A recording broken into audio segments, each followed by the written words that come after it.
आप लोग को आज मैं पीएम विश्वकर्मा से संबंधित कुछ जानकारी दूंगा, क्योंकि इससे संबंधित बहुत सारे लोग जिला उद्योग केंद्र में जानकारी लेने आ रहे हैं।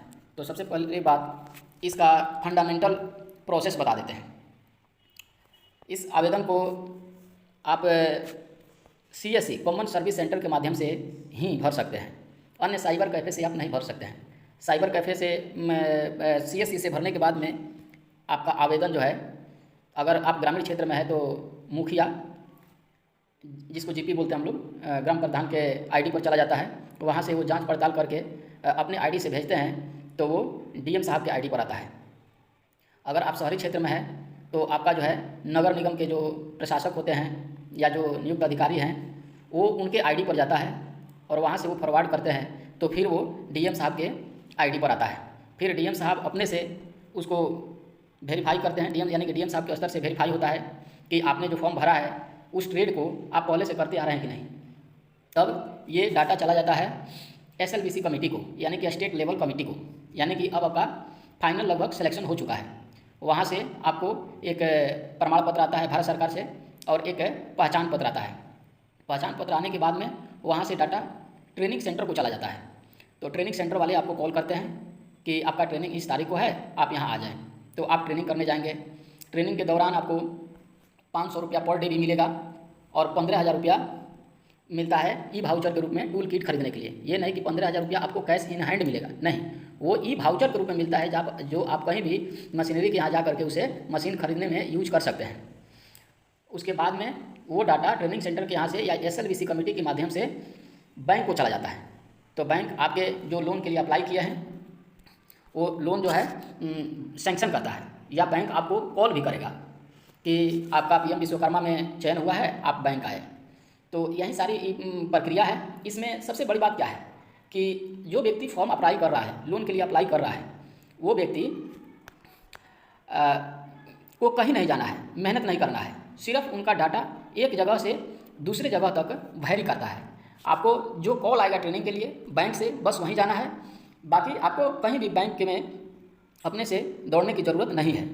अब इसके बारे में हम कुछ और जानकारी दे देते हैं, जैसे कि ये कौन व्यक्ति भर सकते हैं। इस योजना के बारे में कुछ और हम जानकारी देते हैं। यह योजना 2027-28 तक है। आप 2027-28 तक, बस 2027-28 तक आप कभी भी फॉर्म ये अप्लाई कर सकते हैं। अब ULB या नगर निगम आपके किस आधार पर आपके फॉर्म को जांच करता है ताकि आपका चयन हो सके।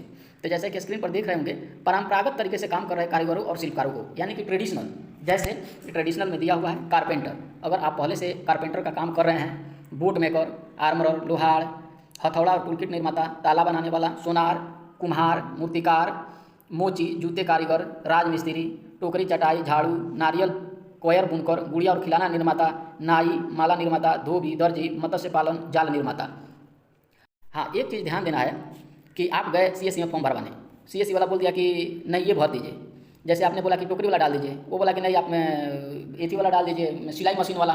तो ऐसा नहीं करना है। जो आप पहले से काम कर रहे हैं परंपरागत, यानी कि जो हम लोग का पुराना जो टैलेंट है, हुनर है, उसको ग्लोबलाइज करने के लिए, विश्व मार्केट से जोड़ने के लिए ये एक भारत सरकार की पहल है। आपकी शुरू में आपकी ट्रेडिशनल परंपरागत जो हुनर है, टैलेंट है, जो काम कर रहे हैं इस 18 ट्रेड में, जो आपको स्क्रीन पर दिख रहा होगा, और इसे आप चाहे तो स्क्रीनशॉट भी ले सकते हैं, इसी में अप्लाई करना है। आपका निश्चित ही होगा। मान लीजिए कि आप माला निर्माता नहीं है, दर्जी का काम करते हैं, लेकिन आपने भर दिया माला निर्माता, तो आपका फॉर्म रिजेक्ट हो जाएगा।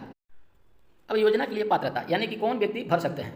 तो जैसा कि स्क्रीन पर देख सकते हैं, इन 18 ट्रेड में से परंपरागत जो पहले से काम कर रहे हैं ट्रेडिशनल, वही व्यक्ति भर सकते हैं। भरने का तो कोई भर सकता है, लेकिन आपका रिजेक्ट हो जाएगा जांच पड़ताल में।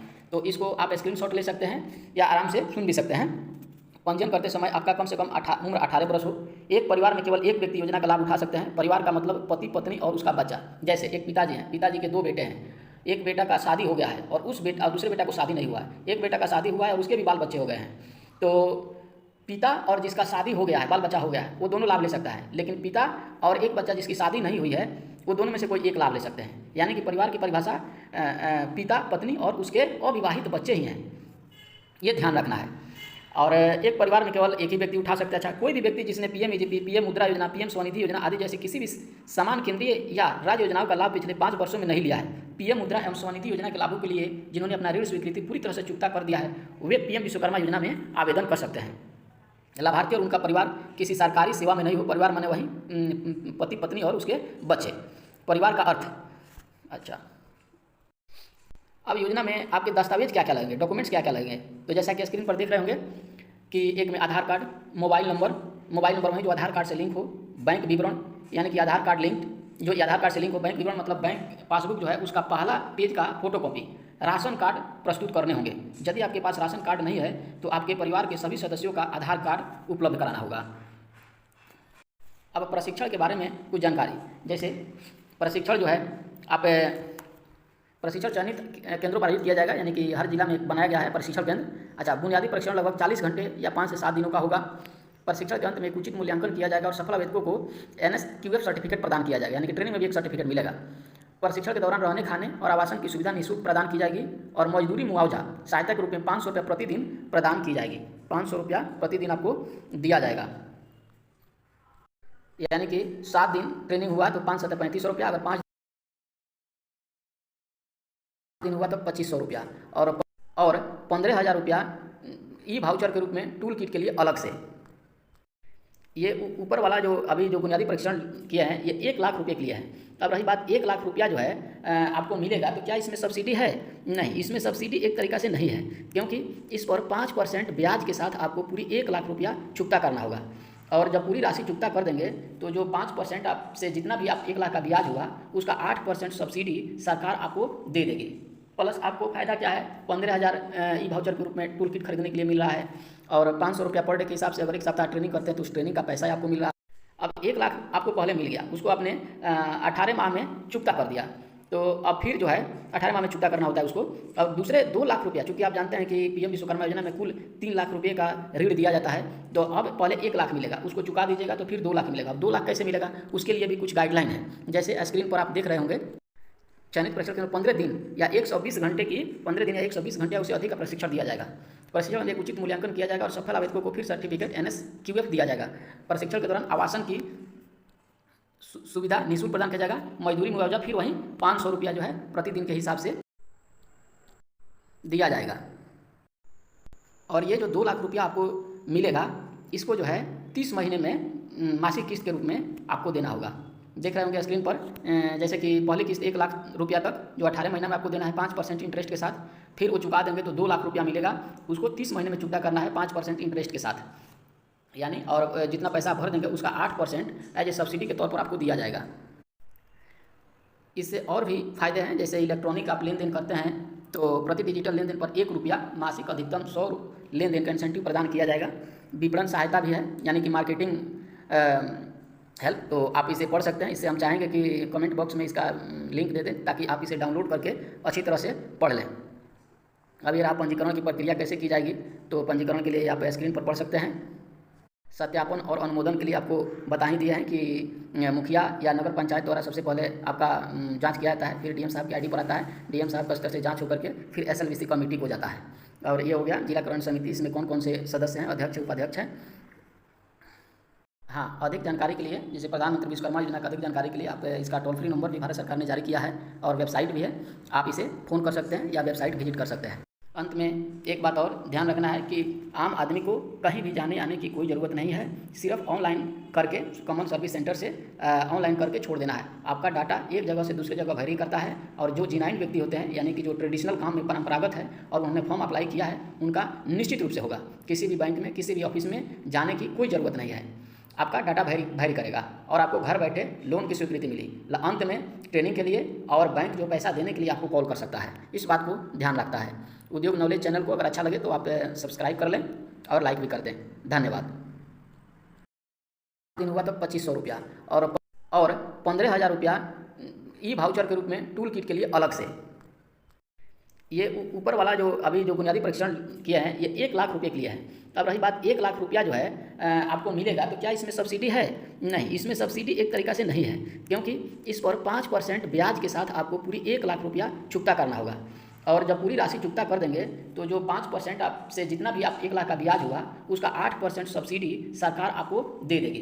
प्लस आपको फ़ायदा क्या है, 15,000 ई वाउचर के रूप में टूल किट खरीदने के लिए मिल रहा है, और 500 रुपया पर डे के हिसाब से अगर 1 सप्ताह ट्रेनिंग करते हैं तो उस ट्रेनिंग का पैसा आपको मिल रहा है। अब 1 लाख आपको पहले मिल गया, उसको आपने 18 माह में चुकता कर दिया, तो अब फिर जो है 18 माह में चुकता करना होता है उसको। अब दूसरे 2 लाख रुपया, चूँकि आप जानते हैं कि पीएम विश्वकर्मा योजना में कुल 3 लाख रुपये का ऋण दिया जाता है, तो अब पहले 1 लाख मिलेगा, उसको चुका दीजिएगा तो फिर 2 लाख मिलेगा। अब 2 लाख कैसे मिलेगा, उसके लिए भी कुछ गाइडलाइन है। जैसे स्क्रीन पर आप देख रहे होंगे, चयनित प्रशिक्षण केंद्र 15 दिन या 120 घंटे की 15 दिन या 120 घंटे या उससे अधिक का प्रशिक्षण दिया जाएगा। प्रशिक्षण में एक उचित मूल्यांकन किया जाएगा और सफल आवेदकों को फिर सर्टिफिकेट NSQF दिया जाएगा। प्रशिक्षण के दौरान आवासन की सुविधा निःशुल्क प्रदान किया जाएगा। मजदूरी मुआवजा फिर वहीं 500 रुपया जो है प्रतिदिन के हिसाब से दिया जाएगा। और ये जो 2 लाख रुपया आपको मिलेगा, इसको जो है 30 महीने में मासिक किस्त के रूप में आपको देना होगा। देख रहे होंगे स्क्रीन पर, जैसे कि पहली किस्त 1 लाख रुपया तक जो 18 महीना में आपको देना है 5% इंटरेस्ट के साथ, फिर वो चुका देंगे तो 2 लाख रुपया मिलेगा, उसको 30 महीने में चुकता करना है 5% इंटरेस्ट के साथ यानी, और जितना पैसा भर देंगे उसका 8% एज ए सब्सिडी के तौर पर आपको दिया जाएगा। इससे और भी फायदे हैं, जैसे इलेक्ट्रॉनिक आप लेन देन करते हैं तो प्रति डिजिटल लेन देन पर 1 रुपया मासिक अधिकतम 100 लेन देन का इंसेंटिव प्रदान किया जाएगा। विपणन सहायता भी है, यानी कि मार्केटिंग हेल्प, तो आप इसे पढ़ सकते हैं। इससे हम चाहेंगे कि कमेंट बॉक्स में इसका लिंक दे दें ताकि आप इसे डाउनलोड करके अच्छी तरह से पढ़ लें। अभी आप पंजीकरण की प्रक्रिया कैसे की जाएगी, तो पंजीकरण के लिए आप स्क्रीन पर पढ़ सकते हैं। सत्यापन और अनुमोदन के लिए आपको बता ही दिया है कि मुखिया या नगर पंचायत द्वारा सबसे पहले आपका जांच किया जाता है, फिर डीएम साहब की आईडी पर आता है, डीएम साहब का स्तर से जांच होकर के फिर SLVC कमेटी को जाता है। और ये हो गया जिलाकरण समिति, इसमें कौन कौन से सदस्य हैं, अध्यक्ष उपाध्यक्ष हैं।